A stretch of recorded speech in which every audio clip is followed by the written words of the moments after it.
Support comes from Mosby Building Arts, a design-build company committed to remodeling the right way. Visit callmosby.com to get project inspiration for any room of your house. From the St. Louis Public Radio Newsroom, this is The Gateway. It's Thursday, May 23rd. I'm Wayne Pratt. Ahead, details on what the National Weather Service describes as a, quote, violent tornado late last night in Jefferson City. And on a much lighter note, suckerfish. They are not what you would call a delicious treat unless you are in Nixa, Missouri. Most people think they're going to be nasty whenever you tell them that, but then when they actually try it, 9 times out of 10, they like it. St. Louis Public Radio's Jonathan Ahl takes us to the Nixa Sucker Days. First, the news. As I was mentioning, the damage assessment is underway in Jefferson City after a late-night tornado. The Missouri Department of Public Safety is reporting extensive damage.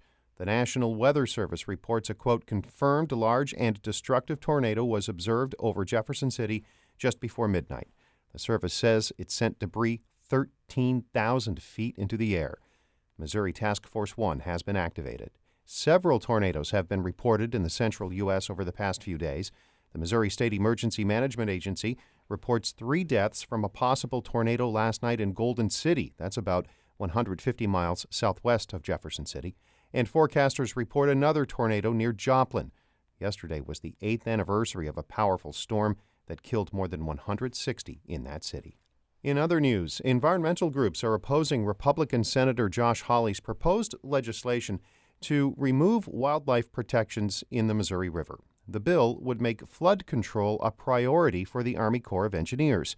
Communities and farms along the Missouri River have suffered severe damage from flooding this year. Misa Khan is Water Policy Coordinator at the Missouri Coalition for the Environment. She says managing for floods instead of wildlife will not stop major flooding along the Missouri. That misses an opportunity to consider co-benefits of managing with natural infrastructure that not only creates room for the river, but also decreases the risk. Hawley has proposed another bill to create an advisory committee among several Midwestern states to give farmers more of a voice on river flooding issues. St. Louis's budget director says the St. Louis Blues have helped bring in nearly $4 million in city revenue during the National Hockey League's regular season. And the city can expect even more as the team heads to the Stanley Cup Final for the first time in nearly half a century. St. Louis Public Radio's Corinne Ruff reports. For the first time since 1970, the Blues have a shot at a Stanley Cup victory. Whether they win or lose, that's good news for the city's appeal and its budget. At the beginning of the playoffs, St. Louis budget director Paul Payne estimated the first round of games would bring in an additional $300,000 in tax money. The larger effect on the local economy isn't as easy to calculate, according to Washington University sports business director Patrick Risch. The economic impact in terms of financially for the city is somewhat tempered just because most of the people that go to the games are from here, and if they didn't spend their money on playoff tickets, they'd be spending it somewhere else locally. He says making the finals is good news for the hockey team and may encourage more out-of-towners to visit the city. I'm Corinne Ruff, St. Louis Public Radio.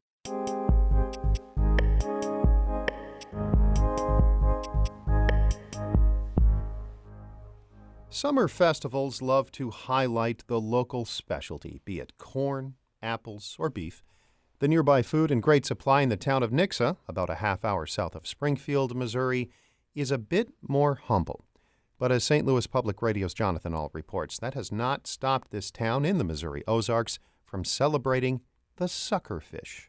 Nixa Sucker Days seem a lot like just about any small town fair. There's carnival rides for the kids, craft booths where you can buy anything from paintings to wind chimes,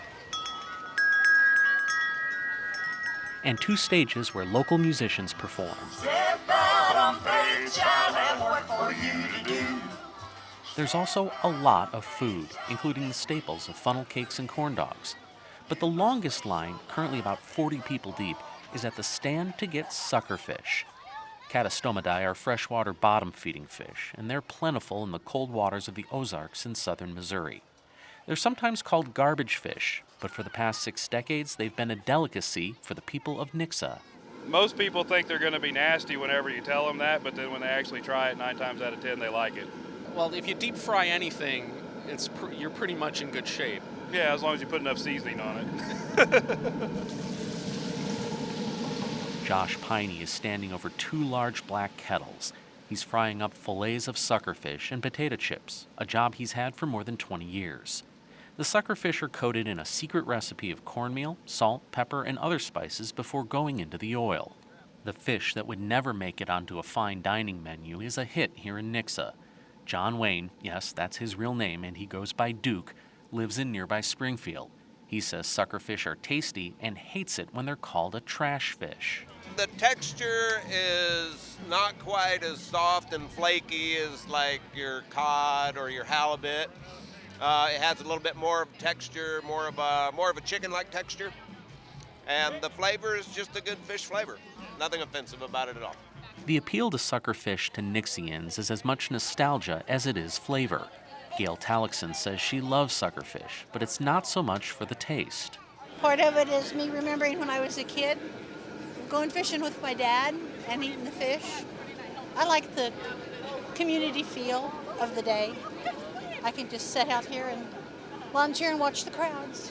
While lifelong Nixa residents like Talixon keep coming back to feast on the suckerfish, it also attracts the curious first-timer.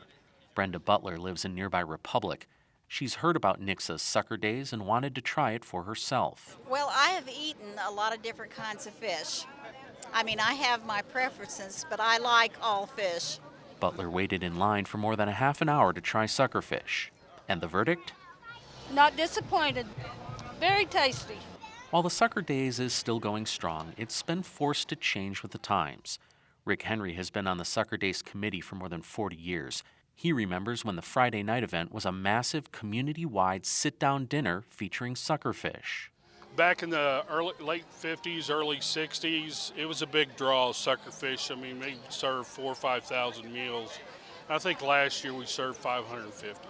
Another big problem that caught up with the festival was the health department. Having volunteers catch, scale, gut, and fillet hundreds of fish while complying with county regulations got very expensive. Chris Russell is the executive director of the Nixa Chamber of Commerce, which took over the festival this year. We used to be able to make beans in a big old huge pot and stir them with shovels and open air, and they can't do that anymore. The extra expense led to the suckerfish dinner losing money. So this year, the big meal was replaced by the fish and chips. But judging by the lines that never let up all day, suckerfish is still a hit. And Russell says it is and always will be part of Nixa. There's a lot of Apple Fest and there's a lot of, Pumpkin Fest and those kind of things. We're the only Nixa and we're the only Sucker Day in the entire world. Next year, they plan to add community fishing days to help introduce catching suckerfish to younger generations and make sure there's an ample supply to fry up for Sucker Days. I'm Jonathan Ahl, St. Louis Public Radio. Jonathan is our Rolla-based reporter. The executive editor of St. Louis Public Radio is Shula Newman. Music by Ryan McNeely of Adult Fur. I'm Wayne Pratt, and from the St. Louis Public Radio newsroom, this has been The Gateway.